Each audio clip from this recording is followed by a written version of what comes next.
April 1241, Western Poland. The greatest military machine the world had ever seen was about to crash into the flower of European chivalry. What happened over the next 3 days would shatter the myth of European invincibility and leave a scar on the collective memory of Christendom that would last for centuries. The Mongols had come. To understand the size of this disaster, we must first understand who these Mongols were. They were not the wild horde that European writers would later describe. They were the inheritors of Genghis Khan's revolutionary military system, a force that had conquered from the Pacific Ocean to the borders of Europe in just 2 generations. Every Mongol warrior could ride before he could properly walk. He could shoot a bow with deadly accuracy at full gallop.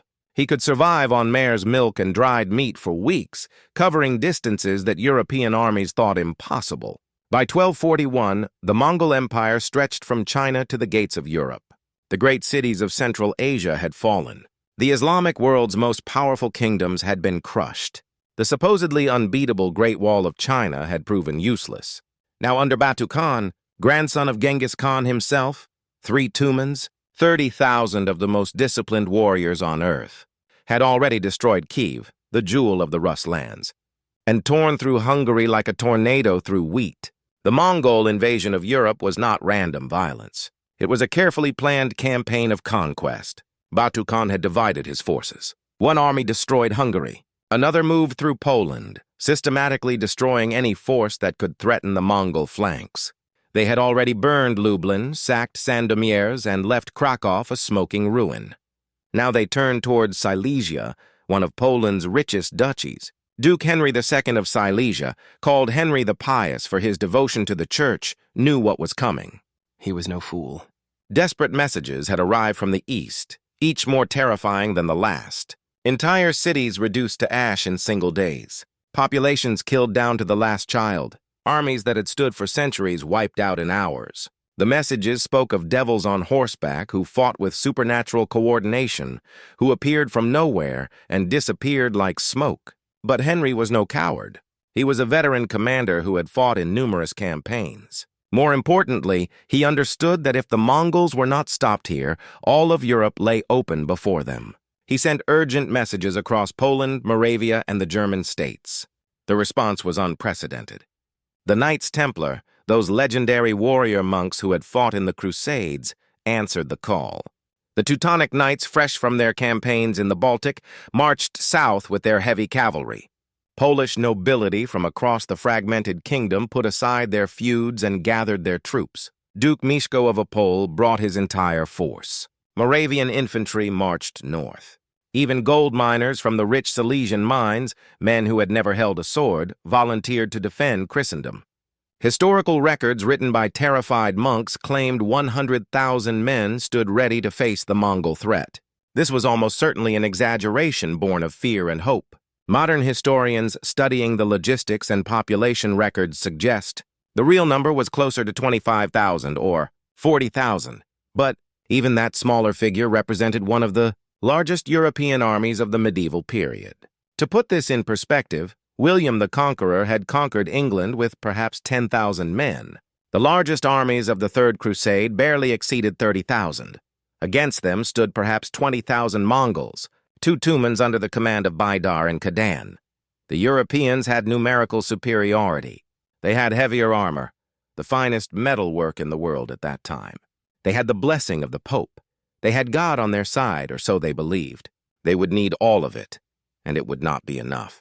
The Mongol commanders, Baydar and Kadan, were not the barbarians of European imagination, but military geniuses trained in the art of war since childhood. Baydar was a grandson of Genghis Khan, raised in the tradition of the great conqueror. Kadan was the son of Ogedei Khan, the great Khan himself.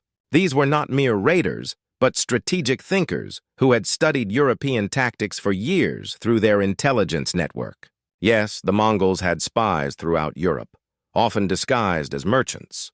They knew exactly how European armies fought. The mounted knight was the tank of medieval warfare.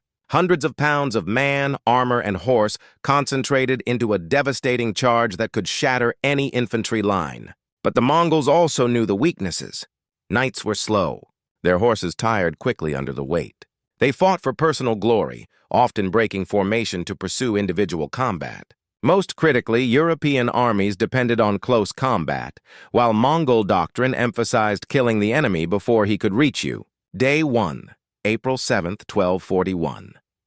The European army advanced from Legnica in traditional formation, a sight that would have stirred any medieval heart. In the center rode the heavy cavalry, knights in chainmail and early plate armor, their helmets gleaming, lances held high. Each knight's armor alone cost as much as a village might produce in a year. Their war horses, massive destriers bred for strength rather than speed, snorted and stamped, eager for battle. On the flanks marched the infantry, Polish spearmen, Moravian crossbowmen, Silesian miners with improvised weapons. They sang hymns as they marched, their voices carrying across the plains. Priests moved through the ranks, blessing weapons and offering absolution. Banners flew. The Black Cross of the Teutonic Order, the Red Cross of the Templars, the White Eagle of Poland. It was a magnificent sight, the concentrated military might of Eastern European Christendom. Then on the horizon, dust. Not the dust of another army marching, but something different, lighter, faster, wrong somehow. The first Mongol riders appeared like ghosts. Light cavalry on small, ugly horses that looked like ponies compared to the European war horses. The knights laughed. These were the terrifying Mongols? These small men on their small horses. They looked like they could be ridden down in a single charge. The Mongol riders came within arrow range, but not European arrow range. Mongol composite bows made from horn, sinew, and wood could accurately strike at 350 meters, far beyond the range of European crossbows. The riders fired, their arrows arcing high into the sky, then wheeled their horses and retreated. "Cowards!"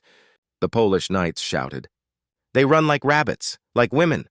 But running was exactly what the Mongols wanted.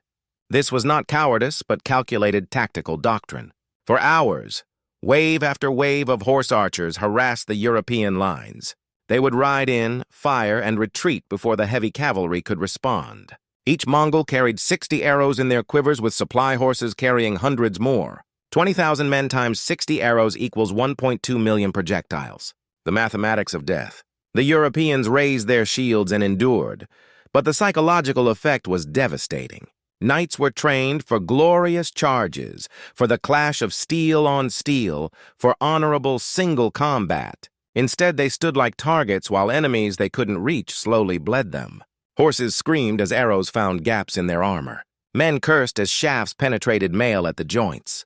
The infantry with less armor suffered even more. Duke Henry ordered his crossbowmen to respond, but it was useless. By the time they had cranked their crossbows for a shot, the Mongols were out of range. The Templars requested permission to charge.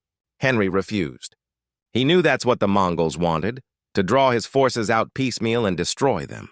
But holding formation while being slowly shot to pieces was destroying morale. As the sun began to set on that first day, the true horror of Mongol warfare became clear. This would not be a glorious battle, but a grinding slaughter. By nightfall, hundreds of Europeans were dead or wounded, men with arrows in their shoulders, legs, faces. Horses had to be put down. The screaming of the wounded filled the camp. The Mongols had lost perhaps a dozen men, mostly from lucky crossbow shots. They made camp just out of sight, their signal fires twinkling like stars fallen to earth. All night, Mongol drummers beat their war drums, keeping the Europeans awake, fraying their nerves. Day 2, April 8th, 1241. Dawn came blood red, an omen that even the priests struggled to explain away. The European army, exhausted from a sleepless night, formed ranks again. Many wounded men had died during the night and morale was cracking. Arguments broke out between the Polish nobles and the Templar commanders about tactics. The Teutonic Knights demanded an immediate charge. Duke Mieszko of Opole threatened to withdraw his forces if they continued to stand and be slaughtered like cattle. Henry knew he had to act. When Mongol riders appeared again at dawn, using the same harassment tactics, he made a fateful decision. He ordered Duke Mieszko to lead a partial cavalry charge. Not the entire force, but enough to drive off the horse archers and perhaps capture some for questioning. 2,000 of Poland's finest knights thundered forward. The ground shook under the weight of their charge. Lances lowered, shields raised. They were an avalanche of steel and flesh. The Mongol light cavalry, apparently panicked by this display of force, turned and fled. The Europeans pursued, their blood up, hungry for revenge after yesterday's humiliation. "We have them!" Mieszko shouted. "Press forward. Glory to Christ! Kill them all!" The pursuit stretched for miles. The European horses carrying armored men began to tire, but the Mongols always seemed just out of reach, occasionally turning to fire a few arrows, spurring the knights to greater effort. Some Polish nobles began to suspect a trap, but Mieszko, consumed with battle fury, pushed onward. It was exactly what the Mongols had been waiting for. The feigned retreat, the Mongols' signature tactic perfected over decades of warfare. As the Polish cavalry became strung out over miles of pursuit, their formation completely broken, the trap sprung with terrifying precision. Mongol heavy cavalry, yes, the Mongols had heavy cavalry too, something the Europeans hadn't expected, emerged from hidden positions in the rolling terrain. Light cavalry units that had been circling unseen now closed in from all sides. Duke Mieszko realized his fatal error, but it was too late. His force was surrounded, cut off from the main army, isolated on the open steppe where European knights had no advantage. What followed was not a battle, but a systematic execution. The Mongols didn't engage in heroic close combat. They circled the trapped Europeans like wolves around sheep, pouring arrows into the mass of men and horses. When knights tried to break out, they were driven back by coordinated charges. When they stood still, they were shot to pieces. The Mongol heavy cavalry, when they did charge, did so only when the enemy was already weakened and disorganized. Duke Mieszko himself fought valiantly. Accounts say he personally killed a dozen Mongols before 5 arrows brought him down. His bodyguards made a last stand around his fallen body, singing death songs, but they were overwhelmed. Of the 2,000 knights who had charged that morning, fewer than 200 made it back to Henry's camp.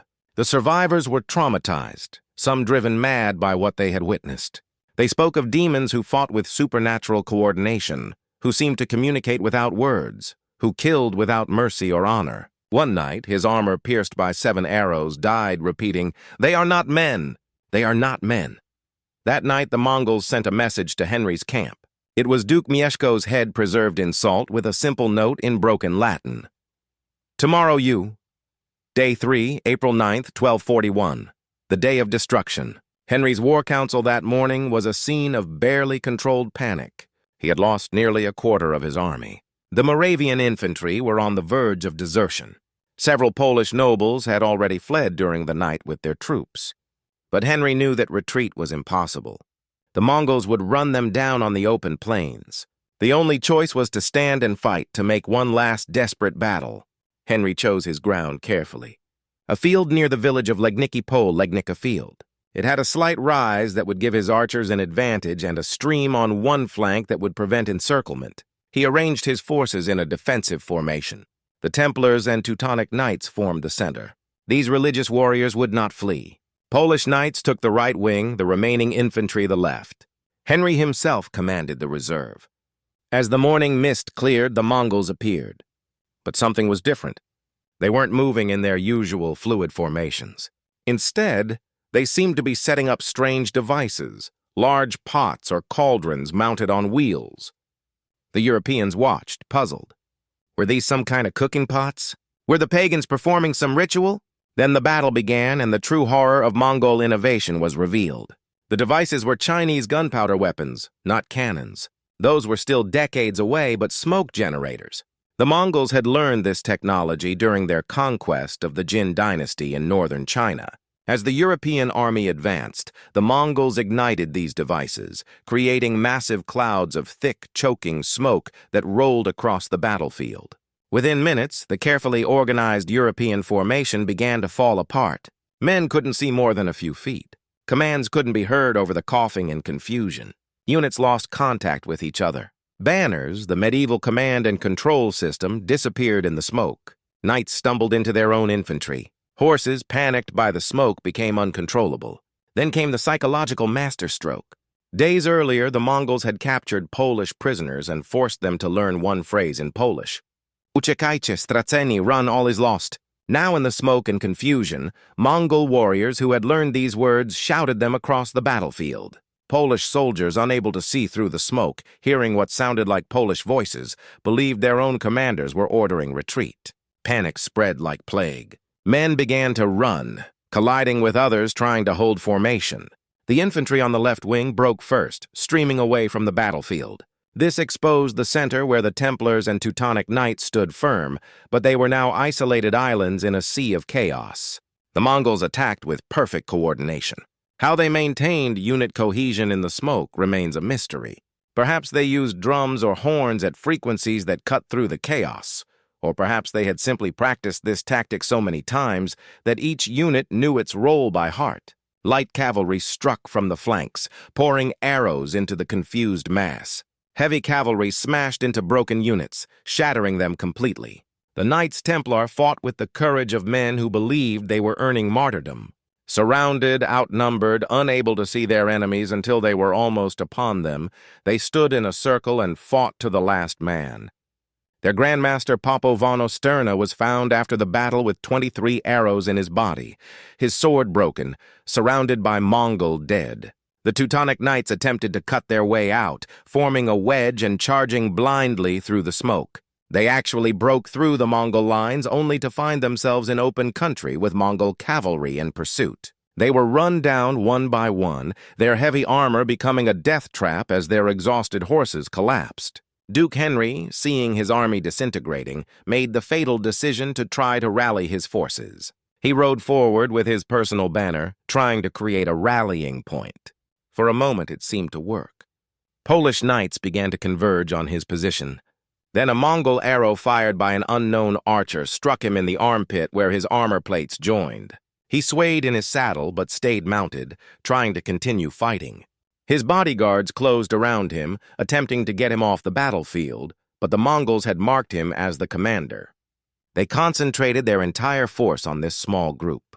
Henry's guards died one by one. Finally, Henry himself, weakened by blood loss, fell from his horse. Seeing their duke fall, the last organized resistance collapsed. It became a rout, then a slaughter. The Mongols pursued the fleeing Europeans for miles, cutting them down as they ran. Armored knights threw away their armor to run faster. Proud nobles begged for mercy in languages the Mongols didn't understand or chose not to understand. Duke Henry, still alive but mortally wounded, was captured. The Mongol commanders, following the tradition of honoring brave enemies, offered him a quick death. He refused, saying he would die as he had lived, as a Christian knight. The Mongols obliged.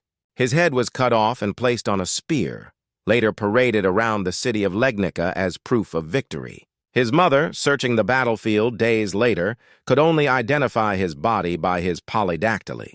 He had been born with 6 toes on his left foot. By noon on April 9th, it was over. The scale of the catastrophe was almost incomprehensible. The Mongols, following their custom, cut off the right ear of each slain enemy to count the dead. They filled 9 large leather sacks. Historical accounts claim between 10,000 and 25,000 European dead. Virtually the entire nobility of Silesia had been eliminated. The Templars and Teutonic Knights had lost so many brothers that it would take a generation to rebuild their numbers. Entire family lines that had ruled for centuries were wiped out in a single morning. The Mongol casualties. Modern historians estimate less than 700 men, and many of those were from the heavy cavalry used in the final charges. The battlefield itself was a vision of hell. Bodies lay so thick that in places you could walk for hundreds of yards without touching the ground. Carrion birds circled in clouds so thick they blocked the sun. The stench could be smelled for miles. Local peasants would find bones in their fields for decades afterward. In just 3 days, a smaller Mongol force had completely destroyed one of the largest European armies ever assembled. But the Battle of Legnica was more than just a military defeat. It was a psychological catastrophe that shattered European confidence and changed the course of history. News of the disaster spread across Europe like wildfire. In Paris, King Louis IX immediately began strengthening the city's walls and training his army in new tactics. In Rome, Pope Gregory IX called for a new crusade, not to the Holy Land, but to defend Europe itself from these devil horsemen.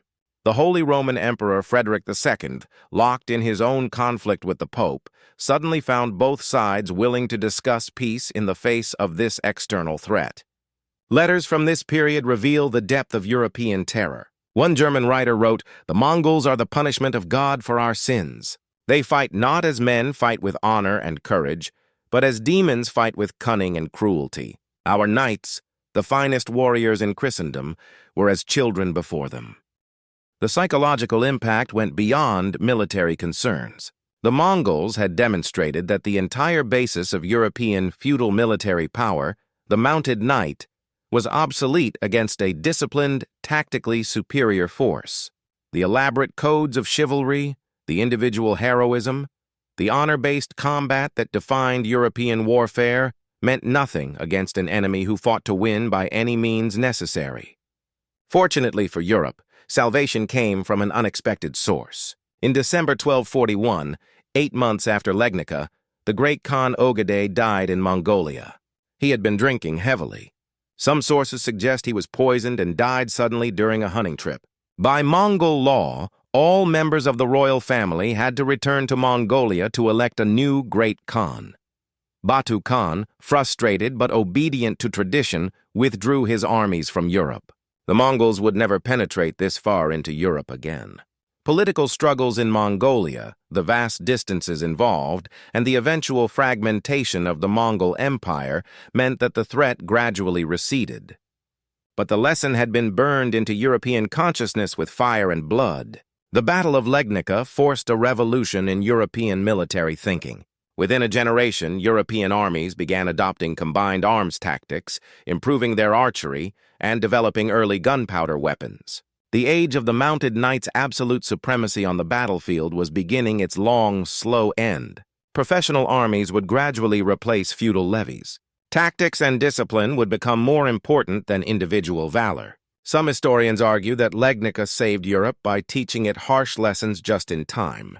When the Ottoman Turks, inheritors of many Mongol military traditions, threatened Europe 2 centuries later, European armies were ready with combined arms, gunpowder weapons, and professional discipline. The Europe that faced the Ottomans was not the Europe that had faced the Mongols. The Mongols had taught Europe a lesson written in blood: adapt or die, evolution through catastrophe. And they had taught it in just 3 days. Today, the Battle of Legnica is remembered differently by different nations. In Poland, it's a national tragedy, but also a source of pride. Their ancestors stood against impossible odds to defend Europe. In Mongolia, it's celebrated as one of the greatest tactical victories in military history. In military academies worldwide, it's studied as a perfect example of how superior tactics and discipline can overcome numerical superiority and technological advantages. The battlefield itself is now peaceful farmland. A small monument stands where Duke Henry is believed to have fallen. Every year on April 9th, historical reenactors gather to commemorate the battle. They wear accurate armor, carry replica weapons, and try to recreate the tactics of both sides. But no reenactment can capture the terror of that smoke-filled morning when the medieval world order died on the plains of Silesia. The echo of those Mongol horses' hoofbeats still resonates through history. They remind us that no empire, no matter how powerful, no system, no matter how entrenched, is immune to sudden catastrophic change. The Mongols didn't just defeat an army at Legnica. They shattered a worldview, ended an era, and forced an entire civilization to evolve or perish. All in just 3 days. 3 days that changed the world forever.